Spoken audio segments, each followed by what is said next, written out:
네, 여러분 안녕하십니까? 시각 콘텐츠 문화사 제3강을 시작하겠습니다. 저는 경주대학교 디자인 애니메이션 학부의 고경래 교수입니다. 이번 주는 애니메이션이라는 주제를 가지고 시각 콘텐츠 문화사 진행해 보도록 하겠습니다. 애니메이션이란 무엇인가? 만화, 그림 등 정적인 시각 매체에 소리와 역동성, 그리고 배경음 등을 넣어서 표현하는 콘텐츠 분야이다. 어원은 살아있음을 뜻하는 라틴어 아니마에서 유래되었습니다. 우리말로는 만화, 동화, 동은 움직일 동자입니다. 등으로 번역되어 넓은 의미에서 그림이라는 뜻을 가지고 있지만 요즘에는 그림이 아닐 수도 있습니다. 왜냐하면 3차원 모델링을 통한 컴퓨터 화면상으로 재현된 영상도 애니메이션으로 보고 있기 때문입니다. 그러면 애니메이션은 조형적으로 어떤 특징을 가지고 있느냐 했을 때 인간의 착시 현상을 활용한다고 하겠습니다.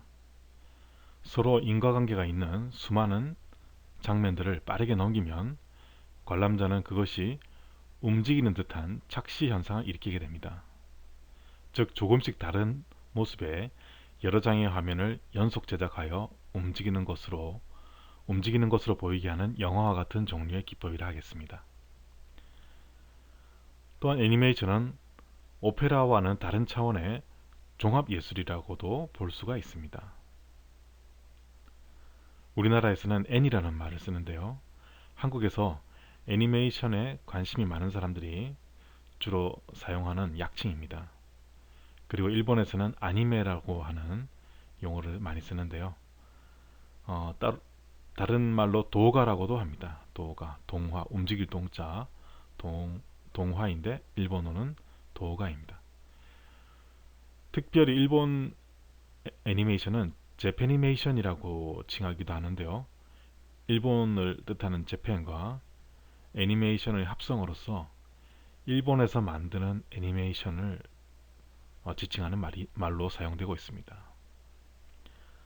특별히 일본 특유의 감성이 담긴 2D 애니메이션에 많은 뜻을 담고 있죠.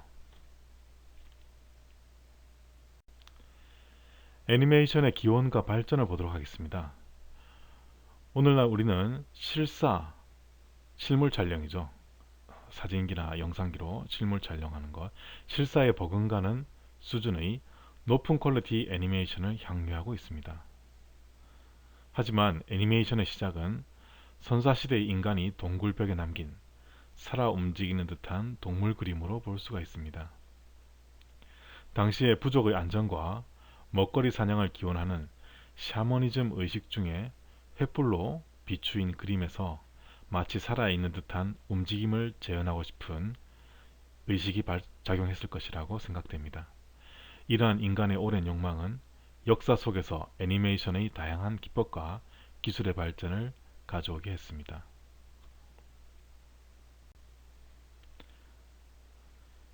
그러면 오늘날과 같은 콘텐츠로서의 애니메이션은 언제부터 시작되었는가? 오늘날 문화산업의 핵심 콘텐츠로서 애니메이션의 시작은 배경에 그림을 넣어서 움직이게 하는 셀, 즉 2D 애니메이션이라고 볼 수 있습니다. 이후 카메라 기술이 발전함에 따라서 찰흙 모형 등의 피사체를 조금씩 움직이고 변형시키면서 한 장면씩 촬영하는 스톱모션 애니메이션이 생겨났습니다. 오늘날은 컴퓨터 기술의 발전과 함께 가상의 피사체를 디지털로 모델링하고 동작과 배경을 구현하는 3D 애니메이션이 발전하고 있습니다. 하지만 현재까지는 특수한 분야를 제외하고 2D 셀 애니메이션만을 쓰거나 3D와 2D 셀을 조합해서 제작에 사용하고 있습니다. 네, 이러한 애니메이션의 초기 모습은 어땠는지 한번 보도록 하겠습니다. 프락시노스코프라고 하는 기계를 먼저 이야기해야 되겠는데요. 1877년 프랑스인 찰스 에밀 레이노라는 사람이 고안한 장치입니다. 띠 모양의 장치에 그림을 연속으로 그려서 이것을 빙빙 돌려가지고 움직이는 것처럼 보이게 하는 것이죠. 1877년에 특허를 받고 리미에르 형제보다 3년 앞선 1892년 10월 28일 파리에서 최초의 애니메이션이 이 방식으로 상영되었습니다. 이 방식은 오늘날과 같은 방식의 애니메이션의 시초라고 하겠습니다. 최초 영화보다 몇 년 앞서서 만들어진 것으로서 기술적으로는 애니메이션의 원리를 실현하는 데 성공했습니다. 하지만 스토리나 캐릭터 연기 등이 제대로 담긴 한 편의 애니메이션이 필름으로 제작된 것은 아니었습니다. 즉 애니메이션의 어떤 기법적으로는 완성이 된 것이라고 볼 수 있습니다. 물론 초기 단계였죠. 기법적 완성이라고 하는 것은 무엇이냐면 연속되는 그림을 계속 빠른 속도로 돌려가지고 마치 움직이는 듯한 착시 현상을 일으키는 것, 이것이 이제 오늘날 애니메이션의 기본적인 방식이죠.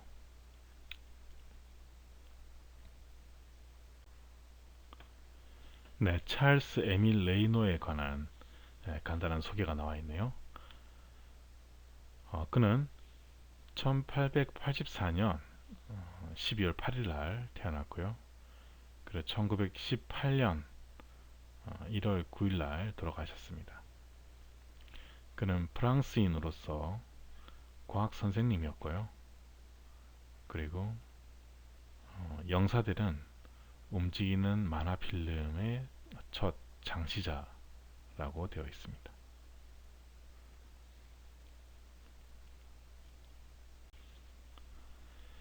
네, 초기의 애니메이션 계속해서 보도록 하겠습니다. 찰스 에밀 레이노 다음으로 우리가 봐야 될 사람이 류미에르 형제입니다. 그들 또한 프랑스인으로서 형제들이죠. 형제죠. 한 사람은 오기스트 마리 루이 니콜라이 류미에르이고 또 한 사람은 루이장 류미에르입니다. 이 두 사람은 기계 제작자인 동시에 제작과 흥행, 배급 등 현재 영화 제작 보급 형태의 선구적인 역할을 했습니다. 영화 사업의 시조라고 할 수 있습니다. 시네마토그래프를 발명하여 이를 이용해 처음으로 영화를 찍었는데요. 필름으로 된 애니메이션 제작의 시조가 되었다고 전해집니다. 주요 작품으로는 리옹의 류미에르 공장을 나서는 노동자들, 열차의 도착 등이 있는데요. 열차의 도착은 상영 당시에 그것을 본 사람들이 열차가 마치 자기에게 달려오는 줄 알고 놀라서 도망가기도 하고 했다는 그런 일화가 있습니다. 네, 초기 애니메이션 계속 보겠습니다. 그 다음으로는 제임스 스튜어트 블랙스톤이라는 사람을 이야기해야 되겠는데요. 그는 1906년에 웃기는 얼굴의 해학적 단계라고 하는 애니메이션을 발표를 했습니다. 그 애니메이션의 특징은 칠판에 그림을 그린 후에 그것을 콤마 단위로 촬영해서 움직이는 것처럼 보이게 만들었습니다. 칠판에다가 그림을 조금씩 그려가면서 마치 움직이는 듯한, 자동적으로 그림이 그려지는 듯한 그런 영상을, 애니메이션을 만든 것이죠. 참고로 제시된 유튜브 주소를 링크해서 보면 어떤 것인지 알 수가 있습니다. 그 다음으로 우리가 언급해야 될 사람은 에밀 콜이죠.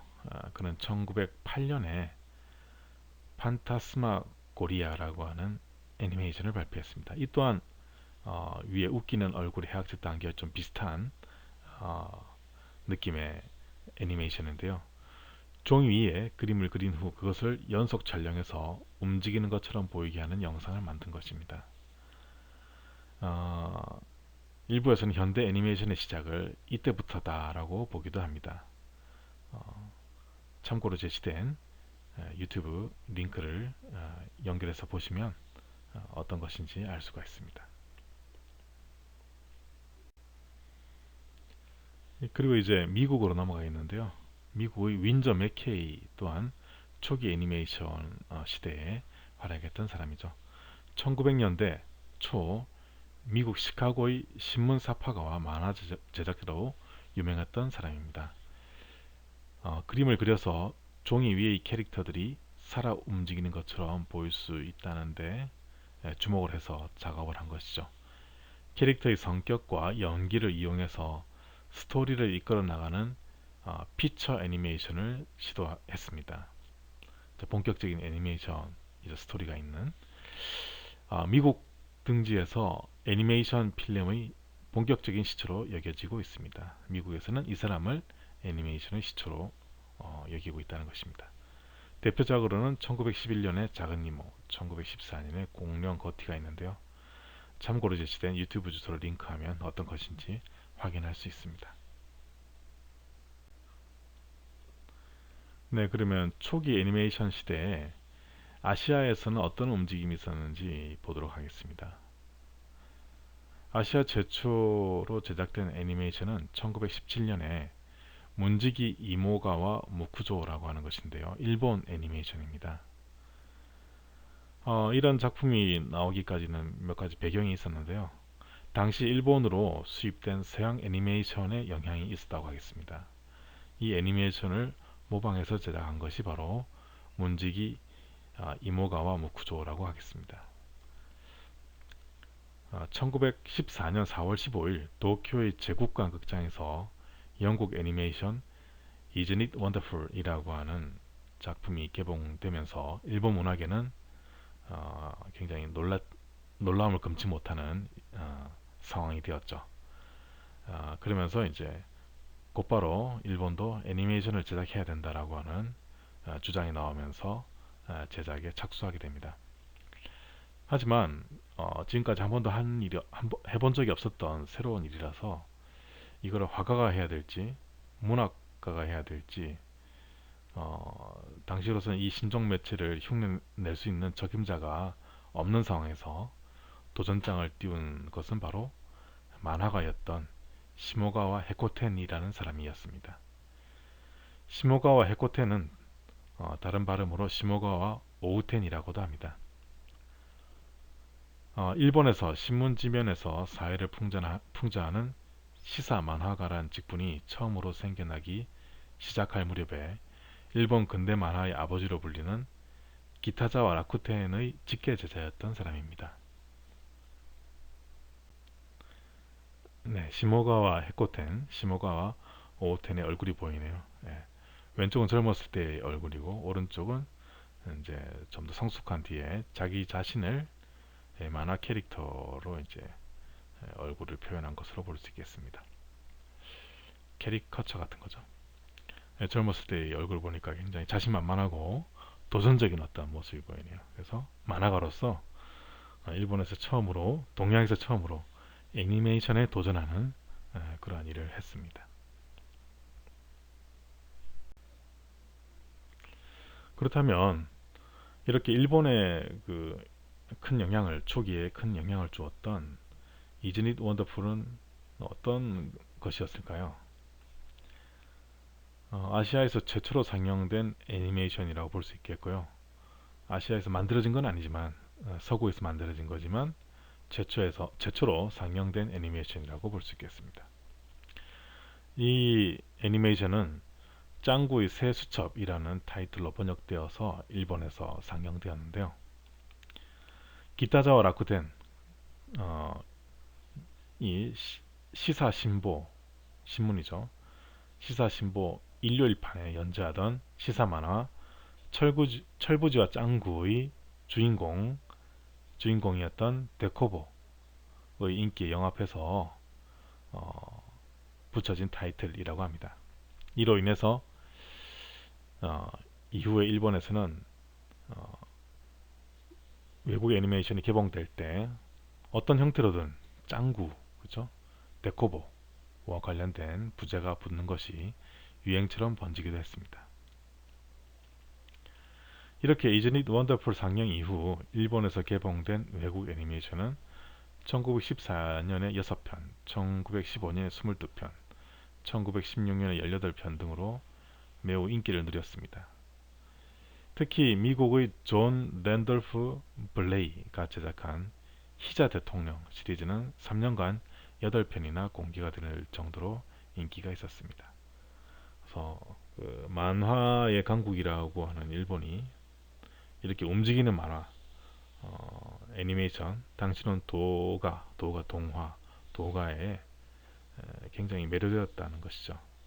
그리고 현재 미국과 일본은 세계 애니메이션 산업의 양대축이 되었죠. 네, 2D 애니메이션의 전성기 보도록 하겠습니다. 20세기는 2D 애니메이션의 전성기라고 할 수 있겠습니다. 1930년대부터 1990년대까지를 말하죠. 당시의 카멜라 특수 촬영 기술로는 도저히 만들 수 없는 초현실적인 상상력이 발휘되는 장면들을 애니메이션은 아주 자유롭게 보여줄 수 있었다는 데서 그 의미가 있겠습니다. 미국과 일본이 세계 애니메이션 산업의 선도 국가로 등장했고요. 디즈니와 워너 브라더스를 중심으로 해서 미국에서는 수많은 고전 애니메이션이 제작되었습니다. 고전 애니메이션이라는 것은 이제 2D 애니메이션이죠.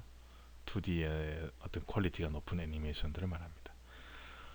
전쟁 후 경제 발전과 동시에 만화 산업이 성장하고 있던 일본에서도 일본식 2D 애니메이션을 제작하기 시작했습니다. 그렇죠? 앞서서 보았습니다.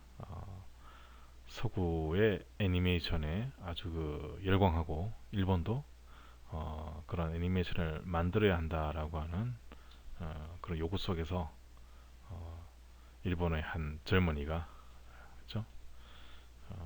용기 있게 애니메이션 제작에 돌입했죠.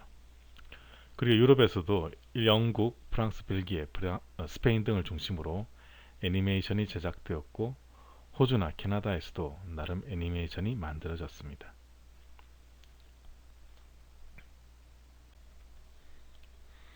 네, 앞서 말했다시피 2D 애니메이션 기술이 개발되면서부터 본격적으로 애니메이션의 시대가 열렸다고 할 수 있는데요.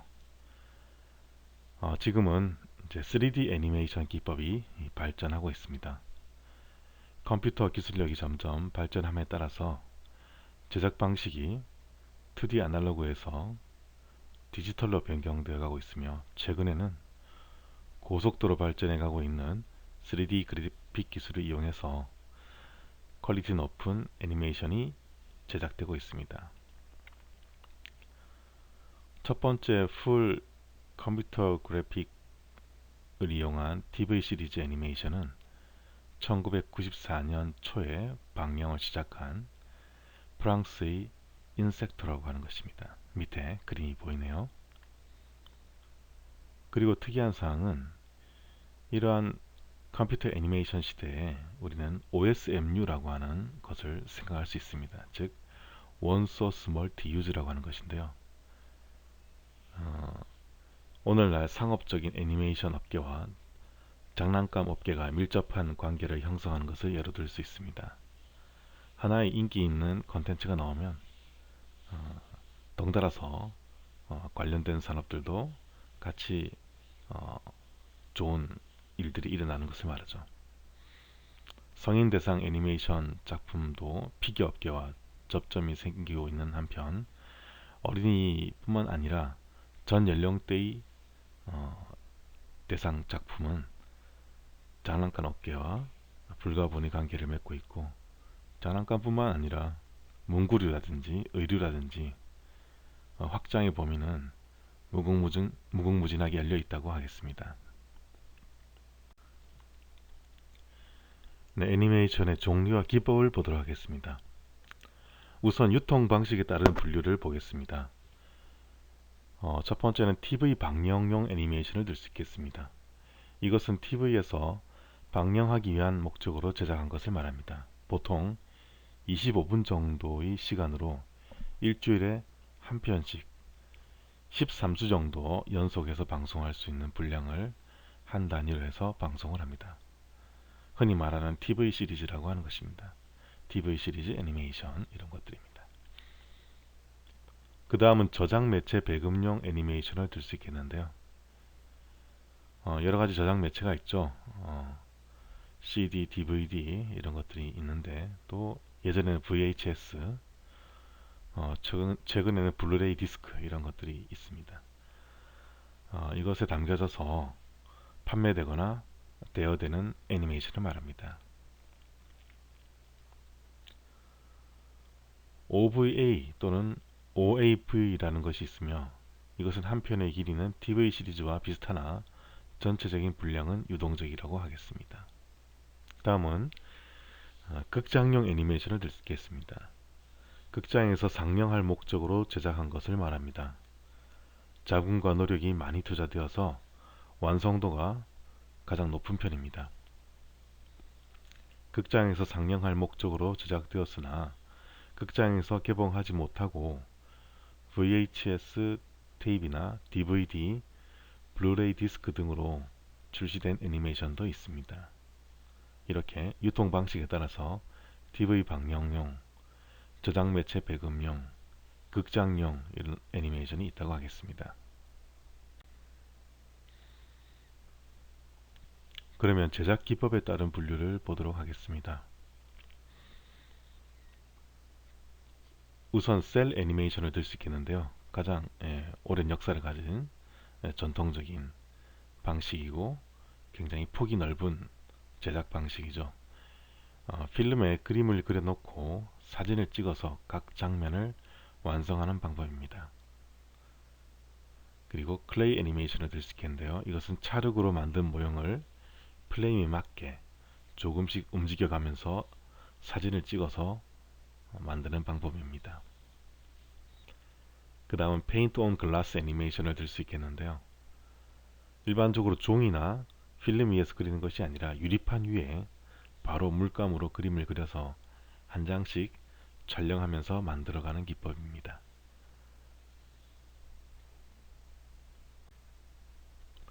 네, 그러면 셀 애니메이션을 좀 더 자세히 알아보도록 하겠습니다.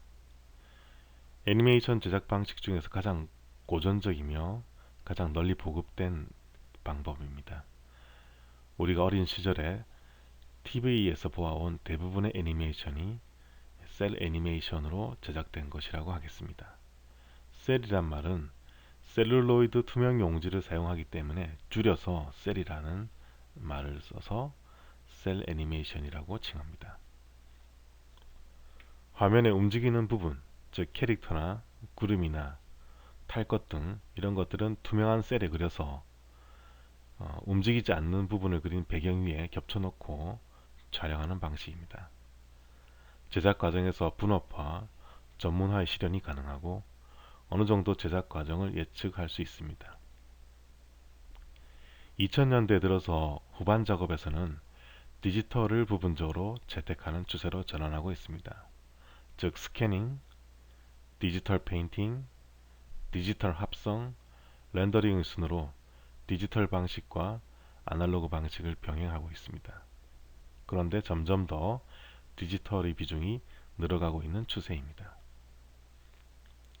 컴퓨터가 점점 더 많이 개입되고 있지만 만드는 방식 자체는 전통적인 셀 방식을 기반으로 개발되었기 때문에 서로 유사한 화면 효과를 가진다고 하겠습니다. 이러한 최근의 제작 방식을 특별히 디지셀이라고 부릅니다. 하지만 근원적으로는 셀 애니메이션은 같은 방식을 사용하고 있습니다. 네, 셀 애니메이션의 예시를 보겠는데요. 일본에서 새롭게 인기를 몰고 있는 신카이 마고토 감독이죠. 거기서 나오는 그 작품, 신카이 마고토 감독의 작품의 일부분입니다. 풍경은 크게 변하지 않고 이렇게 종이 비행기가 등장해서 어떤 이유로 해서 이렇게 깃털로 이렇게 분산된다든지 또 비가 내리는 장면들 보면 배경을 아주 정교하게 그리고 또 색이 화사하다는 걸 알 수가 있습니다. 색이 화사하고 배경이 정교하다는 것은 부분적으로 디지털을 사용했기 때문이죠.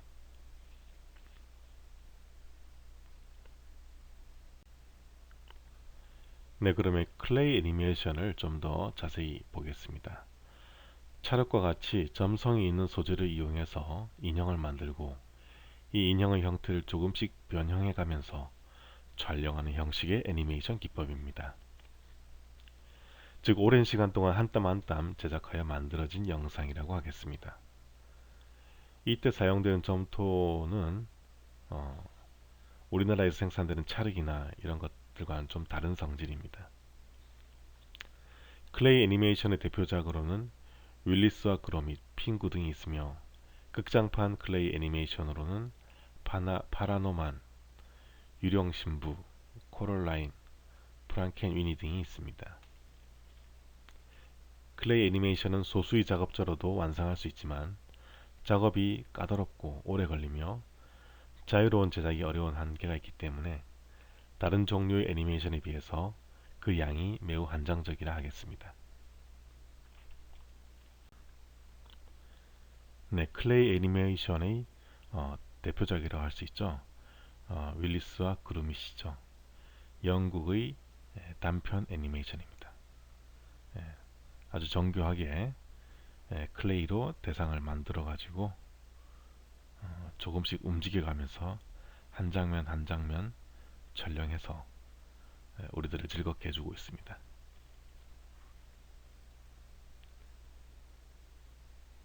달치즈라고 하는 어, 단편이죠.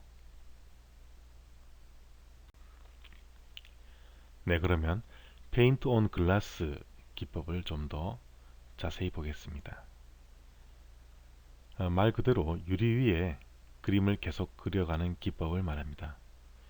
유화 물감처럼 비교적 빨리 마르지 않는 물감을 사용해서 그림을 그리는 것이죠. 유리 위에 그림을 그리고 카메라로 촬영한 다음 프레임의 그림을 다시 계속해서 그려나가는 방식으로 제작됩니다. 1인 제작이 원칙이고 분업이 허락되지 않습니다.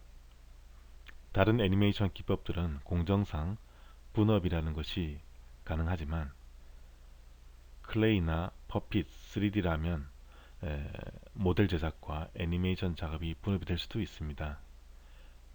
또한 2D 애니메이션이라면 그림의 과정도 원화와 동화로 분리되어 더 세분화된 분업 작업을 진행할 수 있습니다.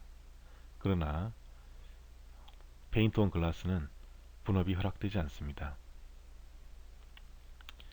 일견 단순한 제작 공정 같지만 다른 애니메이션 제작과는 그 과정이 사뭇 다르다 하겠습니다. 한 장 한 장 작가가 애니메이션 타이밍까지 생각하면서 그려나가는 것입니다. 그림에 대한 웬만한 열정이 없이는 해내기 어려운 작업이기도 합니다.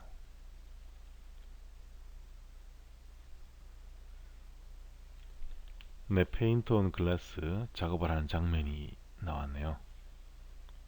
왼쪽 상단에는 어, 정유경 작가라는 감독이 정규영 감독이 작업을 하고 있는 모습이고요. 그 결과물들이 이제 오른쪽에 나와 있네요. 제목은 당신들이 사는 나라. 그림을 보면 좀 회화적이죠. 회화적이기도 하고 일러스트적이기도 하고 붓자국들이 이렇게 턱턱 남죠. 이런 회화적인 분위기에 작업을 할 수 있다는 것이 장점이고 또 한 사람이 할 수밖에 없는 이유는 어떤 그림의 스타일이 계속 유지돼야 되기 때문이죠. 다른 사람이 하게 되면 뭔가 그림 스타일이 달라지기 때문에 처음부터 끝까지 혼자서 해 가야 하는 작업 방식이고 또 그만큼 결과물은 오리지널리티가 높고 귀한 것이라 하겠습니다. 네, 애니메이션의 종류와 기법 또 다른 것들이 뭐가 있는지 보겠는데요. 제작 기법에 따른 분류를 계속 이어나가겠습니다. 그리고 컴퓨터 애니메이션을 들 수 있겠습니다. 모든 작업을 컴퓨터 소프트웨어로 화상 처리하는 2D 및 3D 애니메이션을 말합니다.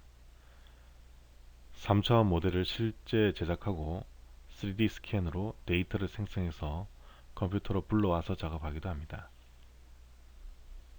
그 다음 스톱모션 애니메이션을 들 수 있겠습니다. 사진기로만 그림이나 광경을 몇 분이나 소수의 차이가 보이도록 찍어서 한꺼번에 연결시키면 매끄러운 움직임을 만들어낼 수 있습니다. 그 외에 페이퍼 애니메이션, 모래 애니메이션 등도 있습니다.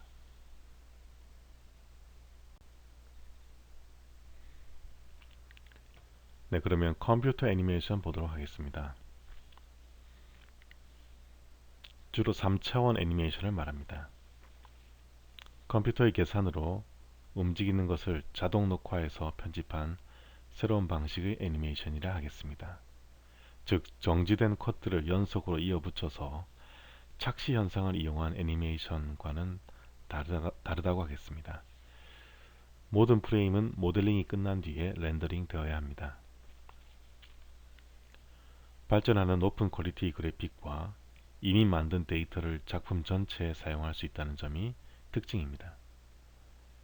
이것은 똑같은 배경이나 캐릭터를 컷마다 새로 그려야 하는 일반적인 애니메이션과는 달리 컴퓨터 내에 3차원으로 모델링 된 것을 계속 이용해서 작품 전체에, 심지어는 그 후속작에도 데이터를 복사해서 사용할 수가 있습니다. 또한 앞으로 3D 프린터와 함께 더불어 발전할 수 있는 기회가 열릴 것입니다. 일반인도 손쉽게 3차원 애니메이션 관련 피규어를 제작할 수 있게 되었습니다. 즉 3D 프린터에다가 캐릭터에 데이터만 넣으면 출력이 가능하죠. 입체물의 출력이 가능합니다. 또한 만화나 그래픽 관련 직업에 종사하는 사람들로부터 많은 관심을 받게 되었습니다. 3차원 애니메이션은 컴퓨터 애니메이션의 하부 분야이지만 점차 독보적인 장르로 발전하고 있습니다.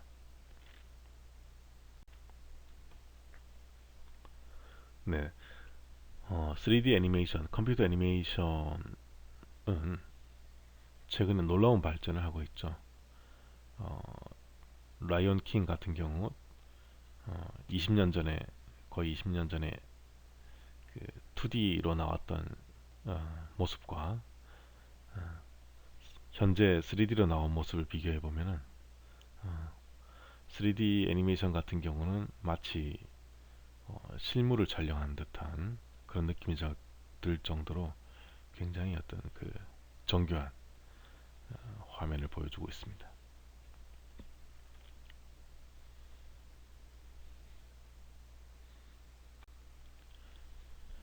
네, 그러면 스톱모션 애니메이션에 대해서 좀 더 자세히 보도록 하겠습니다. 스톱모션 애니메이션은 정지하고 있는 물체를 프레임마다 조금씩 이동시켜서 촬영하는 것인데요. 이를 통해서 마치 계속해서 움직이고 있는 것처럼 보여주는 영상 기법이라 하겠습니다. 이 스톱모션 애니메이션은 정지 모습과 움직이고 있는 모습을 필요한 순간에 필요한 시간만큼 촬영합니다.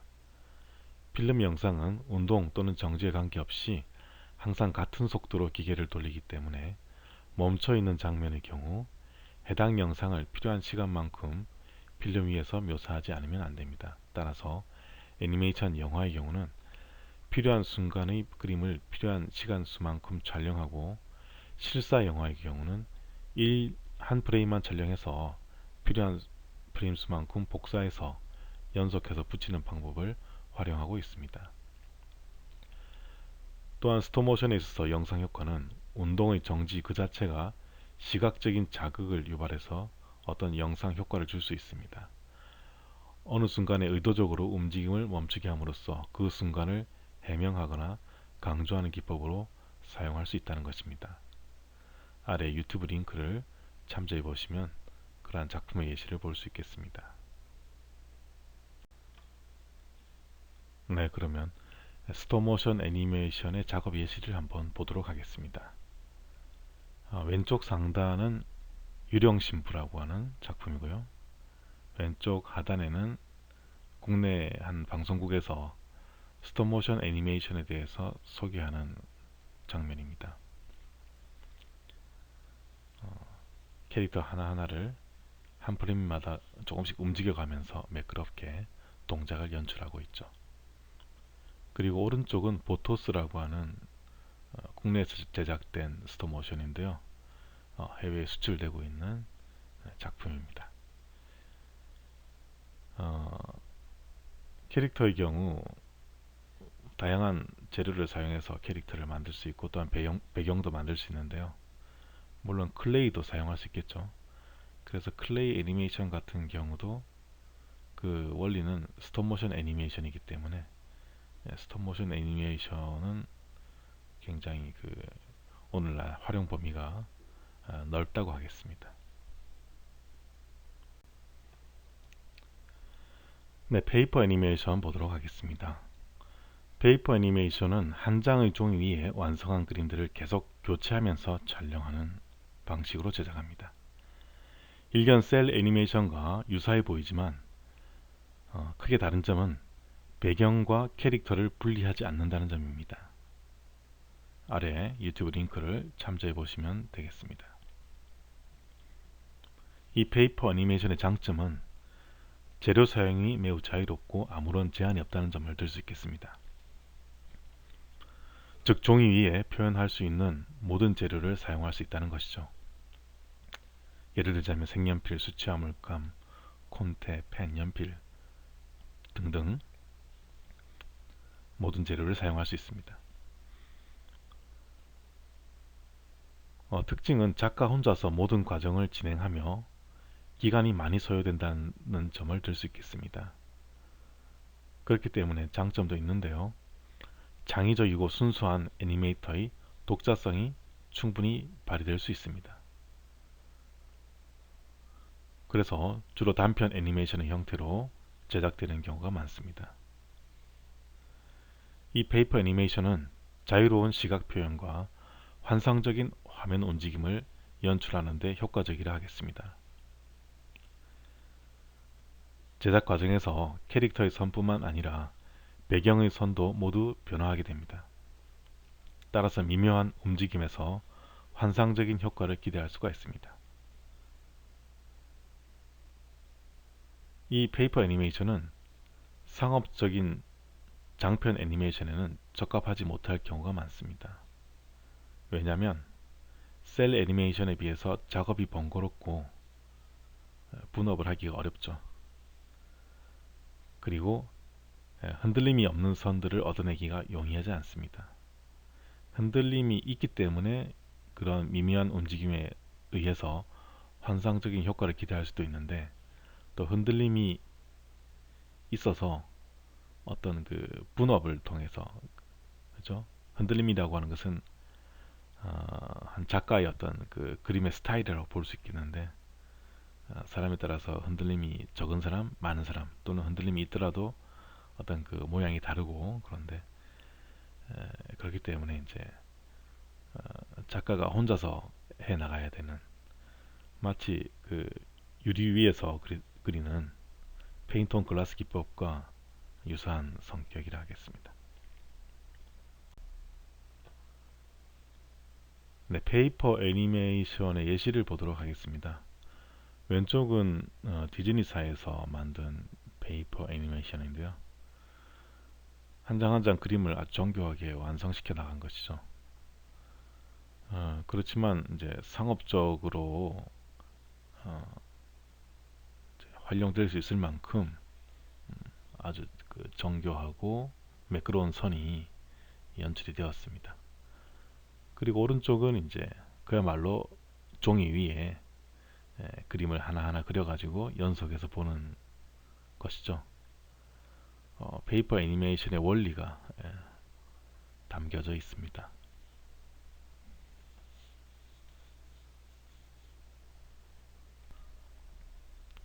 네, 그러면 모래 애니메이션, 샌드 애니메이션에 대해서 좀 더 알아보겠습니다. 아래에서 위로 조명을 비추는 투명판 위에 고운 모래를 깔고 그 모래 위에 그림을 그려서 장면을 만들어 나갑니다. 말뜻 그대로 모래 위에 그림을 그린다는 것이죠. 아래 라이트 박스를 켜고 그 위에 모래를 올려서 손가락으로 그려나갑니다. 특징은 완성된 샷보다는 완성해가는 과정을 동영상으로 남긴다는 것입니다. 만약에 모래가 없다면 커피 가루 등을 대용해서 사용할 수도 있습니다. 모래나 커피 가루는 물기가 없어야 합니다. 물기가 있으면 모래 양 조절이 안 될 뿐더러 물에 의해서 작품이 망쳐질 수도 있기 때문입니다. 특이한 애니메이션 방식입니다. 네, 샌드 애니메이션, 모래 애니메이션을 작업하고 있는 모습이죠. 왼쪽에 샌드 애니메이션 외국인 작가가 열심히 집중해서 뭔가 작업을 하고 있습니다. 그리고 오른쪽에 이제 이런 식으로 완성된다는 것을 보여주고 있는데요. 모래가 두껍게 쌓이면은 이제 어두운 색이 나오고, 모래가 없으면 아주 밝은 상태, 그리고 모래가 중간 정도, 어느 정도 쌓이느냐에 따라서 어떤 마치 물감의 농도 조절 같은 것이 되는 것처럼 이렇게 볼 수가 있겠습니다. 이제 애니메이션 장작의 경로를 좀 살펴보겠습니다. 애니메이션의 시나리오를 먼저 보겠는데요. 시나리오가 매우 중요하다라고 하는 것은 앞선 강의에서 몇 번 이야기했던 것 같습니다. 애니메이션 스토리의 원천 소스는요, 원천 소스라고 하는 것이 이제 시나리오의 직접적인 어떤 그 자료죠. 애니메이션은 다양한 소스, 원천 소스를 바탕으로 제작되고 있습니다. 성격상 가장 유사한 만화에서 그러한 소스를 가져오기도 하고요. 소설을 바탕으로 제작하는 경우도 있습니다. 그러나 자체적인 해당 애니메이션을만을 위한 자체적인 스토리를 장작해서 이를 바탕으로 제작하는 경우도 많습니다. 그 외 요즘에는 게임을 바탕으로 제작하는 경우도 있습니다. 이런 경우도 이제 원소스 멀티 유즈라고 하겠습니다. 게임이라고 하는 컨텐츠가 하나 성공을 하면은 그 소스를 가지고 와서 애니메이션을 만들 수도 있고, 그렇죠?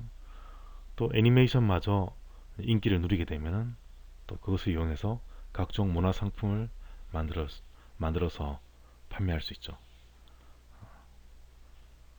이런 소스의 활용을 보게 되면 그것이 바로 OSMU, 원소스 멀티 유즈의 어떤 핵심인 것을 우리가 알 수 있겠습니다. 그 애니메이션에서 캐릭터는 어떤 것인가?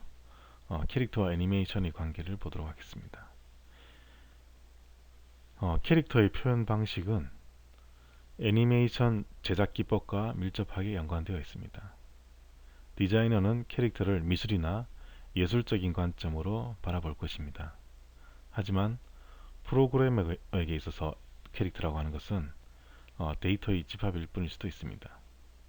데이터의 집합을 애니메이션과 결합시키는 특정한 방식에 따라서 캐릭터 표현의 양식과 한계가 정해지는 경우가 많습니다. 네, 애니메이션에 있어서 캐릭터의 설정이 중요한 이유는 이러한 캐릭터에 의해서 그 스토리가 전개되어 나가야 한다는 것이죠. 애니메이션, 또 만화도 마찬가지입니다만은 그것이 작품으로서 성공하기 위해서는 그림을 잘 그리는 것도 중요하지만 그보다 앞서서 시나리오가 중요하다는 이야기를 앞선 강의에서 했던 것 같습니다. 애니메이션도 마찬가지죠. 시나리오가 중요한 것이고 그 시나리오의 전개는 캐릭터들이 해 나간다는 것이죠. 그래서 캐릭터와 관련된 인간의 어떤 심리를 잠깐 들여다보겠습니다. 첫 번째는 투사 심리를 들 수 있겠는데요. 자신에게도 있을 법한 어떤 그 자신의 내면 세계를 타인의 것으로 생각한다는 것이죠.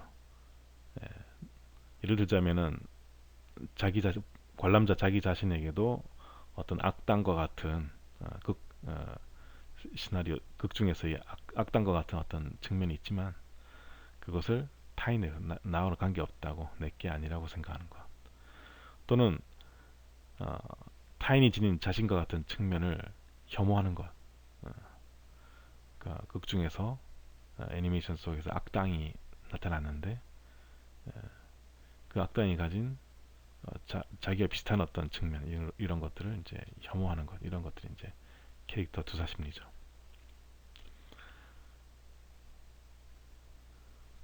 또 한 가지는 캐릭터 감정 전이를 들 수 있겠습니다. 에, 특정한 상황에서 이 각별한 정서가 공감되는 것을 말하는 것이죠.